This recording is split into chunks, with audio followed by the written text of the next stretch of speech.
अमचन music की शानदार प्रस्तुति।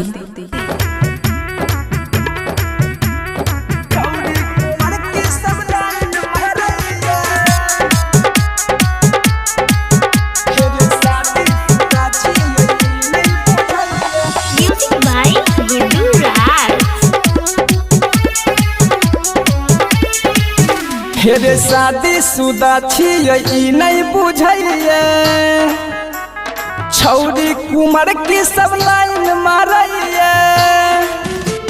शादी शुदा छियै ई नहीं बुझैये, छौरी कुमार की सब लाइन मारैये। हेरे करके इशारा छौरी बोलबैये, हेरे करके इशारा छौरी बोलबैये। मिलैले छौरी हु पागल रहैये। हेरे शादी शुदा छियै ई नहीं बुझैये, छौरी कुमार की सब लाइन मारैये। शादी शुदा छियै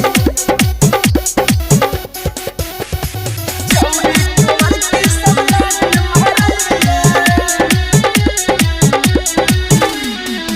बुझै नहीं बात रे करैये प्यार रे, पता न छौरी के की मिले सवाद रे। बुझै नहीं बात रे करैये प्यार रे, पता न छौरी के की मिले सवाद रे। बलफ के जना छौरी भुक भुक जरैये, हेरे बलफ के जना छौरी भुक भुक जरैये। हमारा ले छौरी अपना घर में लहरैये। हेरे शादी शुदा छियै ई नहीं बुझैये, छौरी कुमार की सब लाइन मारैये। छौरी कुमार की सब लाइन मारैये।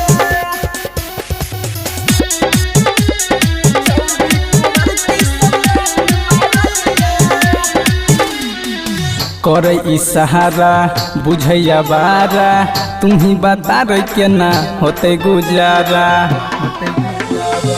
करे इशारा बुझैया बारा, तुम्ही बता रे केना होते गुजारा। रतन के बगिया में रोज खिलैये, हेरे रतन के बगिया में रोज खिलैये। अमन अक्की से मजा लुटैये। हेरे शादी शुदा छियै ई नहीं बुझैये, छौरी कुमार की सब लाइन मारैये। खुशी रिकॉर्डिंग स्टूडियो बलुआहा।